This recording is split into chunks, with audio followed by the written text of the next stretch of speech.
Last weekend, I was meant to film a matchday vlog from Carlton Town's Stotto Stadium, but their game against Wembley was postponed due to a waterlogged pitch, so I will be visiting Carlton soon, but this weekend I travelled up to Leicestershire to watch one of this season's most impressive non-league teams, Quorn.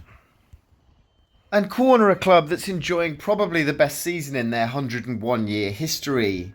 After winning promotion from the United Counties League in 2023, they're currently playing in the Northern Premier League Midlands Division, which is step 4 of the non-league pyramid and England's 8th tier. And the reason I said Quorn are one of the most impressive non-league teams at the moment is quite hard to argue against. They're 20 points clear at the top of the table. You did hear that right. They have a 20-point lead over second place Corby Town in a league including sleeping giants such as Worcester City and Rushden and Diamonds. Quorn have never made it as high as step 3 of the pyramid, but unless they suffer a drastic collapse in their final 10 league games, they are set for promotion this season.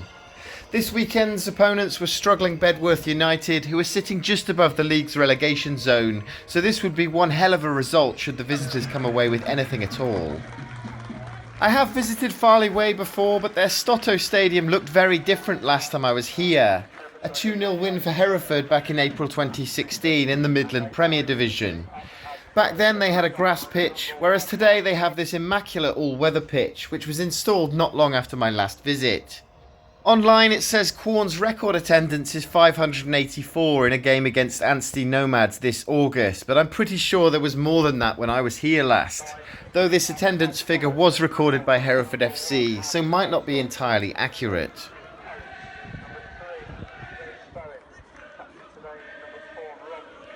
As usual, I arrived at the ground way ahead of kick-off, and being right off the main road, the stadium is easy to find and has plenty of car parking spaces, as well as an overflow car park, which I can imagine will come in handy next season when the likes of Bromsgrove Sporting and Telford United visit the Stotto Stadium. Quorn's ticket prices are extremely reasonable, and I'm not sure how many teams do this at this level of the game, but they offer free entry to under 14s. As I have a friend who's in touch with the club's secretary, Adam Etheridge, I'd arranged to meet up with him for a chat, but before I met Adam, I had a walk around the pitch and a drink at the bar. And when you take a walk around the ground, you can see that the clubhouse is its dominating feature, as it extends for almost the entire length of the pitch at one end of the ground. Then there's the terracing, where I stood last time I was here, and the main stand sits opposite the clubhouse, with the Quorn Football Club banner being its newest feature, as that had been installed just a matter of weeks ago. And behind the other goal there's a green area with plenty of space to potentially expand the stadium should they need to in the future. Fair play to Quorn, this is a really nice ground. Let's take a look at the clubhouse then.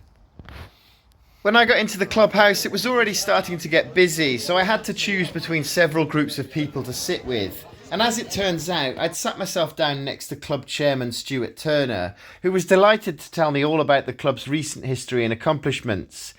He's one of the most enthusiastic people I've met on my football travels, and he's clearly so proud of his club, especially as their imminent promotion means they're about to become the highest ranked non-league club in their area, surpassing rival clubs like Anstey Nomads and Loughborough Students, as well as Coalville Town, though as I mentioned in another recent video, Coalville are experiencing some financial problems at the moment.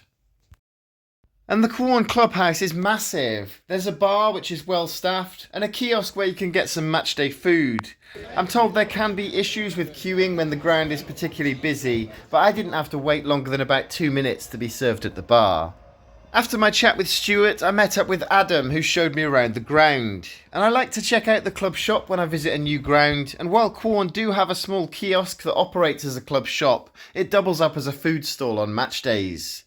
They do have limited stock available in the club shop, such as scarves, mugs and pin badges, but most of their items are ordered on request. I've included a link to their club shop in the description under this video so you can go and check it out. Everything they offer is really good quality, and I got these 2 pin badges for £5.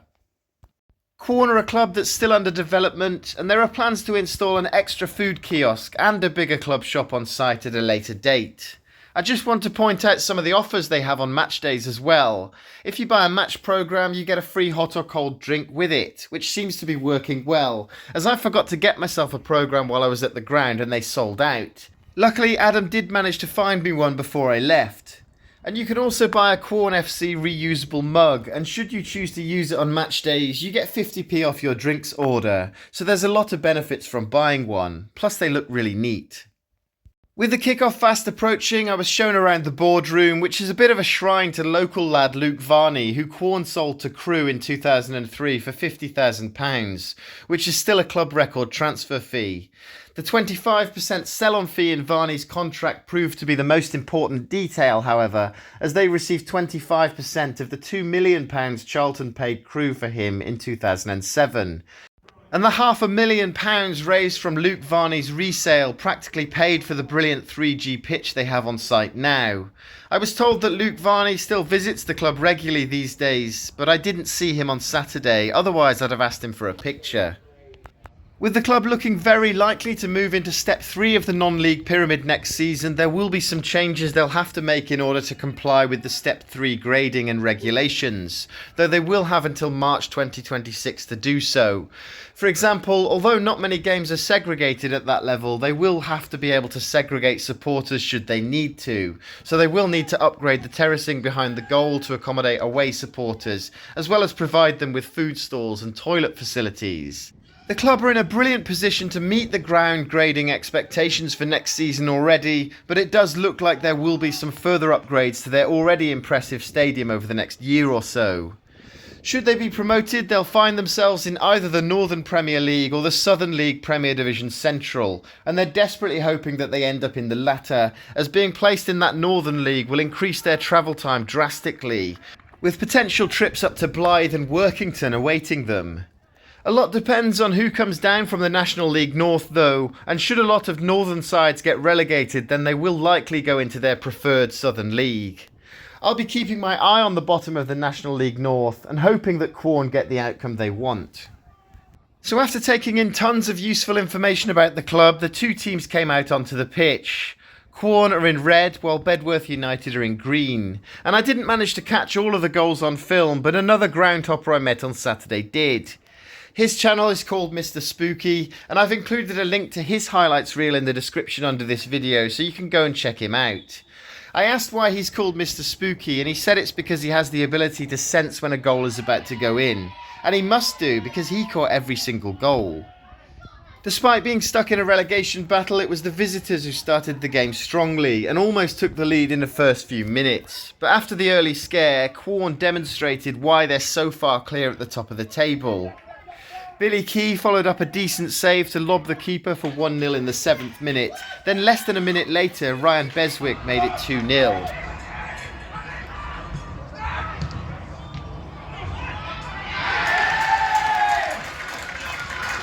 After that second goal went in, I wasn't sure I'd chosen the best place to stand, as the action seemed to be all at one end. So I walked up to the other side of the pitch just in time to catch this cross from Zani Burgess, which floated over the keeper for 3-0 in the 15th minute. Did he mean that? I'm sure he'll tell you he did, but I'm pretty sure that was supposed to be a cross. Quorn won't complain though, and how many were they about to score here? This one could get embarrassing for the visitors. Quorn did have several chances to extend the lead in the first half, with the opposition goalkeeper making some good saves. This fierce effort hit the post. Then right on half-time they failed to score a one-on-one, but the teams went in at half-time with the score Quorn 3, Bedworth United 0.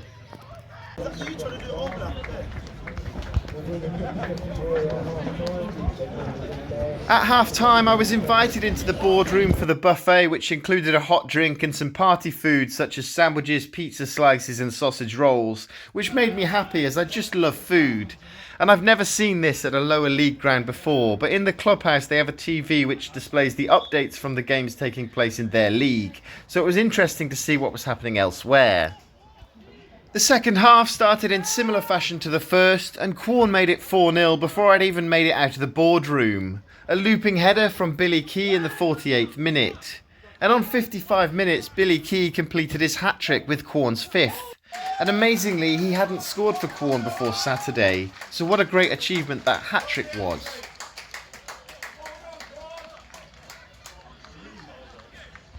The game did start to die down a little after that fifth, with both teams bringing on substitutions. Quorn were keen to keep their clean sheet, while Bedworth United were looking to avoid any more damage to their goal difference.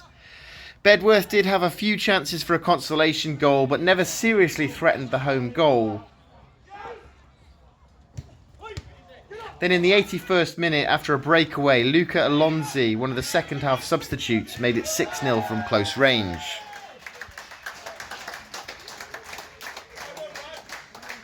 What a great performance that was from the league leaders. The final score, Quorn 6, Bedworth United 0. And the golfing class between the runaway leaders and the rest was evident here.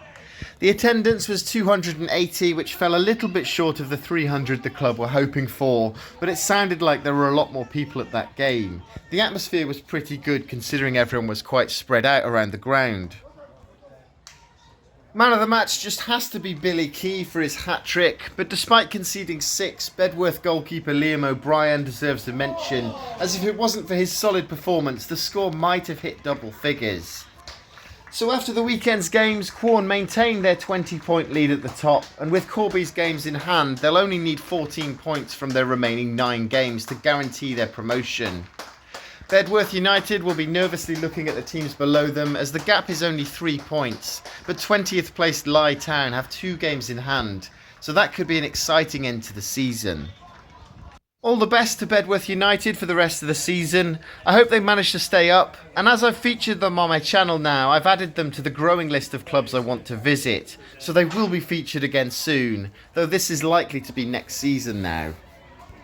As for Quorn, thank you for such a fantastic experience at the Stotto Stadium. The club treated me so well during my visit, but even without the kind gestures, the Stotto Stadium is a brilliant matchday experience. So if you're in the area, or if you're a ground topper wanting to check out a decent style of football and maybe witness a promotion party soon, you should definitely get yourself over to Quorn. Please consider subscribing to my channel if you've enjoyed this video. My road to Wembley journey continues at Nottingham Forest City Ground next week as they take on Ipswich Town in the 5th round. I've put a link to that series in the description, and you can see my previous trip down to Exeter on screen at the end of this video. Thanks for watching.